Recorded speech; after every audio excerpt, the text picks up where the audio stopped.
మల్లారెడ్డి గారు మల్లారెడ్డి గారు నేనే కదా సార్. మల్లారెడ్డి అంటే మీరే కదా. ధన్యవాదాలు అధ్యక్ష.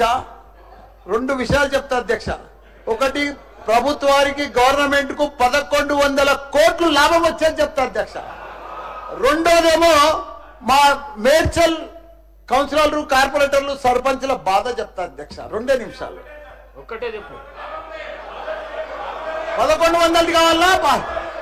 1 నిమిషంలా. నువ్వు నంబర్ 1 మినిస్టర్ అన్నా, నువ్వు మా ఇన్ఛార్జ్ మంత్రివి, నీకే చెప్తున్నా, మా ఇన్ఛార్జ్ మంత్రి అని చెప్తున్నా. అదే రెండోది చెప్తాను. ఒకటి, మా అన్ని మాకు దిష్టి తగిలిందా ఏం తగిలిందో మా మేడ్చల్ నియోజకవర్గానికి 61 గ్రామాలు పోయి అన్ని మున్సిపాలిటీలు అయినాయి. 3 కార్పొరేషన్లు ఉన్నాయి, 7 మున్సిపాలిటీలు ఉన్నాయి. ఇంకా మనం 3 మున్సిపాలిటీలు చేసారు.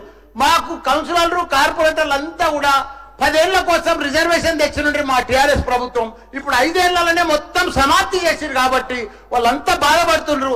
సేమ్ రిజర్వేషన్, సేమ్ కౌన్సిలర్లు, సేమ్ మున్సిపాలిటీలు, 13 మున్సిపాలిటీలు జిహెచ్ఎంసీలో కలపకుండా అట్లనే పెట్టాలన్నా. దయచేసి శ్రీధర్ అన్న అదొక్కటి మనవి. రెండోది మీకు లాభం వచ్చేది చెప్తా. 1100 మంత్రి గారు అధ్యక్ష నోట్ చేసుకోవడం జరిగింది అధ్యక్ష. మందుల సామెల్ గారు.